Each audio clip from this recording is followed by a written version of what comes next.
Welcome to study channel. मेरा नाम है मोहम्मद कैसर। बात करेंगे दोस्तों 69,000 शिक्षक भर्ती में 1,000 और नए छात्रों को नौकरी मिलनी तय मानी जा रही है। डिस्कस करेंगे इस महत्वपूर्ण खबर पर और इसके बाद बात करेंगे टीजीटी पीजीटी परीक्षा तिथि के संबंध में लेटेस्ट अपडेट की। तो देख सकते हैं दोस्तों 1,000 अभ्यर्थियों को नौकरी की राह खुल चुकी है। बात हो रही है 69,000 शिक्षक भर्ती की।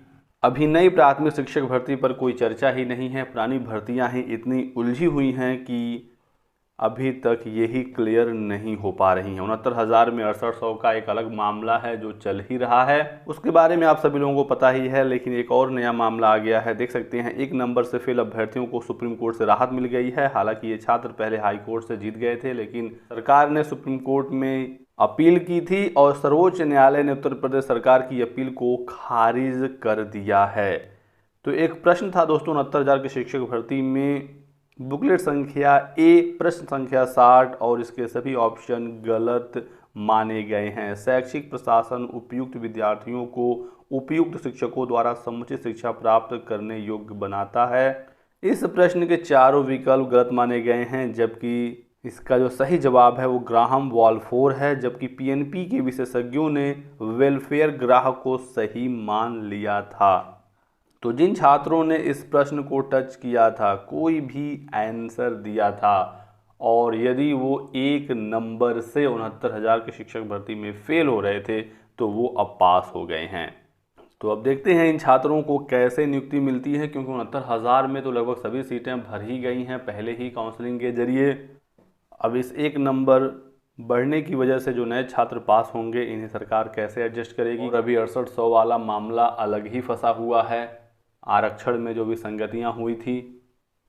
तो इन्हीं सब मामलों की वजह से काफ़ी उलझी हुई है प्राथमिक शिक्षक भर्ती और देखते हैं ये मामला कब तक क्लियर होता है। जो भी अपडेट होगी आपको सूचना दिया जाएगा। लेकिन इन छात्रों को तो अब नौकरी देनी ही पड़ेगी जो 1,000 नए छात्र पास हुए हैं, क्योंकि सुप्रीम कोर्ट का फैसला आ गया है। अब इसके ऊपर तो कुछ होता नहीं है।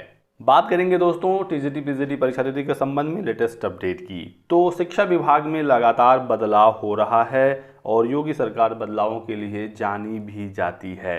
देख सकते हैं विजय किरण आनंद ने संभाली माध्यमिक शिक्षा की कमान। तो इसके बारे में मैंने आपको अपडेट दिया था। बड़ी जानकारी यहां से मिल रही है कि शासन ने बृहस्पतिवार को महानिदेशक स्कूली शिक्षा विजय किरण आनंद को माध्यमिक शिक्षा की कमान सौंपने का आदेश जारी कर दिया है। अब दोनों विभागों के सभी निदेशालय के निदेशक के बीच समन्वय के साथ इनकी निगरानी का कार्य संभालेंगे। तो अब बेसिक के साथ माध्यमिक के भी महानिदेशक हैं विजय किरण आनंद जी। हाल ही में ये एक बड़ा बदलाव किया गया है। इसी के साथ साथ दोस्तों एक इम्पॉर्टेंट अपडेट निकल कर आ रही है, जैसा कि आप यहाँ पर देख सकते हैं।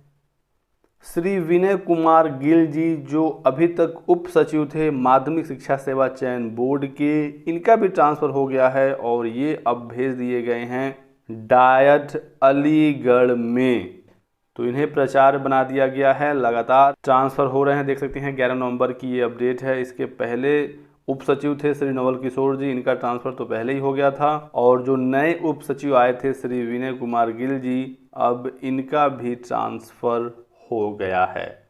तो जहां एक तरफ चयन बोर्ड में सदस्य नहीं हैं, एक के बाद एक और जो दूसरे अधिकारी हैं उनका भी ट्रांसफ़र होता जा रहा है, जिसकी वजह से परीक्षा कराने में संकट उत्पन्न हो रहा है। इन्हीं सब मुद्दों को लेकर दोस्तों युवा मंच ने ऐलान किया है कि 15 नवंबर को प्रयागराज पत्थर गिरजाघर पर आंदोलन होगा, धरना प्रदर्शन होगा।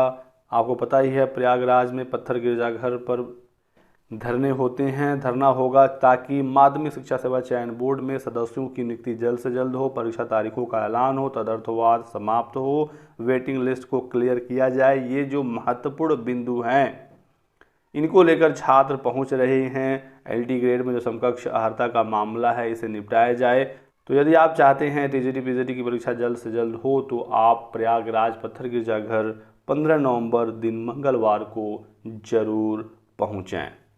क्योंकि दोस्तों शासन स्तर से ही सदस्यों की नियुक्ति होनी है, अभी तक सदस्य आए नहीं हैं, इसी वजह से कन्फ्यूजन बढ़ता जा रहा है कि परीक्षा जनवरी फरवरी में हो पाएगी या नहीं, क्योंकि मार्च में फिर यूपी बोर्ड के एग्ज़ाम है, उस समय परीक्षा होना पॉसिबल नहीं है और अप्रैल में अध्यक्ष साहब रिटायर हो जाएंगे, फिर लंबा इंतजार करना पड़ेगा परीक्षा के लिए। नए आयोग की भी चर्चाएं हैं, यदि नए आयोग से परीक्षा कराई जाती है तो भी काफ़ी समय लग जाएगा एग्ज़ाम में, क्योंकि नया शिक्षा सेवा चयन आयोग अभी तक पूरी तरीके से बनकर तैयार नहीं है। यदि परीक्षा को जल्द कराना है तो सदस्यों की नियुक्ति करके माध्यमिक शिक्षा सेवा चयन बोर्ड से ही भर्ती करानी पड़ेगी।